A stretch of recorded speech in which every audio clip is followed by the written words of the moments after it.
అదే RTV app వార్తల్ని క్షణాల్లో చదివే అవకాశం ఉంటుంది. ఒక న్యూస్ పేపర్, ఒక టెలివిజన్ ఛానల్ మీ చేతుల్లో ఎప్పుడూ ఉంటాయి. ఆంధ్రప్రదేశ్ మాజీ మంత్రి బుగ్గన రాజేంద్రనాథ్ గారు ఉన్నారు, మాట్లాడదాం. నిన్న చంద్రబాబు నాయుడు గారు శ్వేతపత్రం విడుదల చేశారు. మొత్తం 12 లక్షల కోట్లకు పైగా ఆర్థిక విధ్వంసం జరిగింది, 9 లక్షల కోట్ల అప్పులు మిగిలాయి. అసలు దేశ చరిత్రలోనే జగన్మోహన్ రెడ్డి చేసిన అప్పులు ఏ రాష్ట్ర ముఖ్యమంత్రి చేయలేదు అనేటువంటి ఒక మాట మాట్లాడారు. మీరు ఆర్థిక శాఖ మంత్రి చేశారు, మీరు ఏం చెప్తారు అసలు బాబు గారు చేసినటువంటి వ్యాఖ్యలు? ఇప్పుడు బాబు గారు బాగా అనుభవజ్ఞులు కదా, ఎన్నిసార్లు ముఖ్యమంత్రి చేశారు.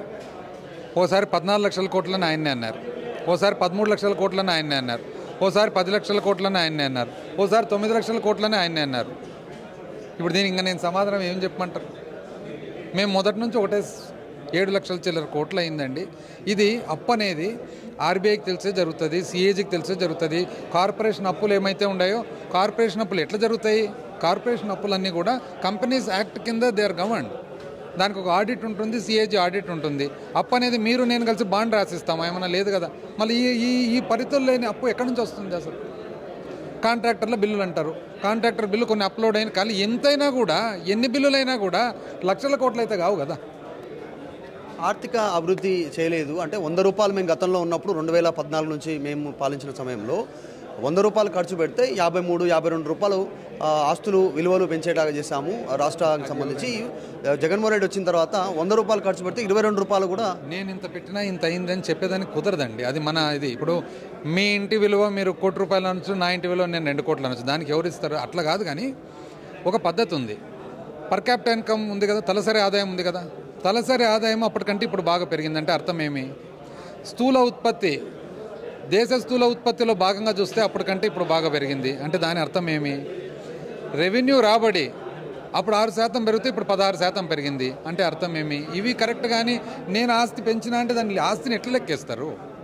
ఎట్లా లెక్కేనికైతుంది ఆస్తిని? నాకు అర్థం కాలే. పరిశ్రమలు రాలేదు, మొత్తం వ్యవసాయం కూడా విధ్వంసం గురైంది, ఈ రకంగా చెప్పినా కదా. పరిశ్రమ రాలేదన్నందుకు అందుకనే ఆ వైట్ పేపర్లో పరిశ్రమ గురించి మాట్లాడలేదు. చూడండి, మాట్లాడినారు ఎక్కడైనా వైట్ పేపర్?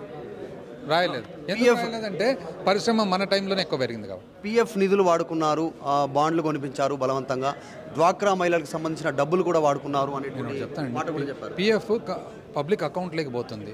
ఆ ప్రభుత్వం ఈ ప్రభుత్వం అన్ని ప్రభుత్వాలు వాడినాయి పబ్లిక్ అకౌంట్లోకి పోతుంది. పబ్లిక్ అకౌంట్కు డబ్బులు వడ్డీ కడతారన్నమాట. బుగ్గన గారు, ఇంకొకటి ఎక్సైజ్ డిపార్ట్మెంట్ ద్వారా వచ్చేటువంటి రాబడి 15 సంవత్సరాలకు సంబంధించిన దాన్ని ఆల్రెడీ విధ్వంసం చేశారు వైసీపీ అనేటువంటి స్టేట్మెంట్ చేశారు. నిజంగా అట్లా దానికి ఎందుకు ఆరోపణ చేస్తూ ఉన్నారు? మీరు ఏమే ఎక్స్ప్లెయిన్ చేస్తారు? ఇంతకుముందు చెప్పిన కదండి, బీర్ సీసా ఒకవేళ 100 రూపాయలు అయితే గత తెలుగుదేశం ప్రభుత్వంలో వాళ్ళు ఏం చేసినారు? దాన్ని సిండికేట్ రూపంలో ప్రైవేట్గా ఎవరైతే వైన్ షాపులు బార్లో ఉన్నారో వాళ్ళు 10 రూపాయలు 20 రూపాయలు ఎక్కువ చేసి వాళ్ళు తీసుకుంటున్నారు. ప్రభుత్వం వచ్చిన తర్వాత ఏదైతే ప్రభుత్వ ఖజానాలోకి రాకుండా ఉండేది ఉందో దాన్ని మాత్రమే ప్రభుత్వ ఖజానాలోకి తెచ్చి అది మాత్రమే వాడినేది. ఒకవేళ అదిగిన ప్రభుత్వ ఖజానాలోకి తేకుండా ఉంటే అది లేనే లేదు కదా. అర్థమైంది మీకు? లేనే లేదు కదా. ఇంకా లేని దాని గురించి ఎట్లా మరి? ఇప్పుడు లేని దాన్ని సృష్టించినది పెట్టినాము. ఒక మంచి నావల్ కారణాలకు, ఒకటి అమ్మ ఒడి, ఒకటి ఆసరా, ఒకటి చేయూత, ఒకటి రైతు భరోసా. తప్పేమి అంట? అది చట్టం చేసినాం కదా. విమర్శలు వస్తూ ఉన్నాయి. మీరు ఇప్పుడు ఆంధ్రప్రదేశ్ విజయవాడలో కానీ అమరావతిలో కానీ లేదంటే ఇంకెక్కడైనా మాట్లాడవచ్చు. ఎందుకు హైదరాబాద్ నుంచి ప్రెస్ కాన్ఫరెన్స్ పెడుతున్నారు? జగన్మోహన్ రెడ్డి ఏమో ఢిల్లీకి పరిమితం అవుతా ఉన్నారు, ఢిల్లీలో మీడియాతో మాట్లాడుతూ ఉన్నారు, ఢిల్లీలో ధర్నా చేస్తూ ఉన్నారు. హైదరాబాద్లో పెట్టకూడదని ఉందా? ఫస్ట్ హైదరాబాద్లో పెట్టకూడదని ఉందా? నాకు చెప్పండి, హైదరాబాద్లో పెట్టకూడదని ఉందా? ఏమన్నా వస్తున్న విమర్శలకు మీరు ఏం చెప్పాలి? ఎక్కడైనా పెట్టచ్చు, హైదరాబాద్లో పెట్టచ్చు, చెన్నైలో పెట్టచ్చు, బెంగళూరులో పెట్టచ్చు. మన సబ్జెక్ట్ పబ్లిక్ పోయేది ఇంపార్టెంట్, కానీ ఎక్కడ పెడుతున్నాం అనేది ఎందుకండి? ఏమవసరం ఉంది?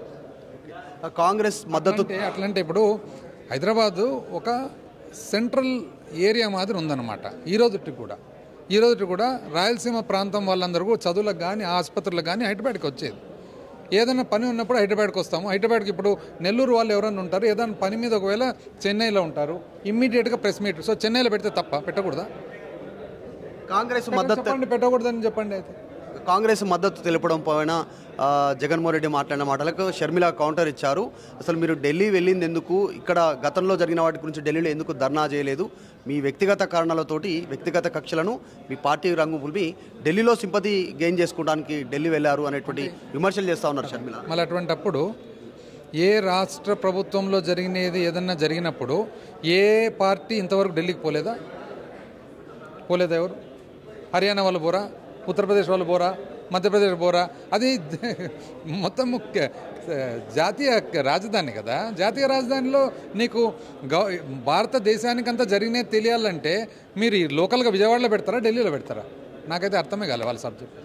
బుగ్గన చివరగా అసెంబ్లీ సమావేశాల సందర్భంగా ఎందుకు వైసీపీ ఉండలేకపోతా ఉంది, సభలో ఎందుకు పాల్గొనలేకపోతే అక్కడ వేదికగా మీరు ఎందుకు సమాధానం చెప్పలేకపోతున్నారు అనేటువంటి విమర్శలకి సమాధానం చెప్పేదానికి ఎక్కడండి? వాళ్ళు ఒక సభ సాంప్రదాయాలు మంచి చెడ్డ అనేది ఒకవేళ అనుసరిస్తుంటే పోతారు, కానీ సాంప్రదాయాలు అవన్నీ లేనప్పుడు ఏం చేస్తారు?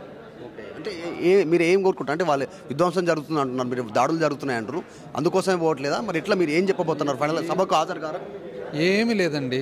ఏదైనా కానీ పబ్లిక్ వాచ్ చేస్తారు కదా, ప్రజలు చూస్తారు కదా, ప్రజలే తీర్పిస్తారు అంతే. చివరిగా ఏం చెప్తారు ఆంధ్రప్రదేశ్ ప్రజలకి? నిన్న చంద్రబాబు నాయుడు శ్వేతపత్రం పైన ఆర్థిక విధ్వంసం జరిగింది అంటున్నారు. అది కంప్లీట్గా రాంగు. ఎక్కడ దానికి బేసిస్ లేదు, ఎక్కడ దానికి ఒక ఆధారం లేదు.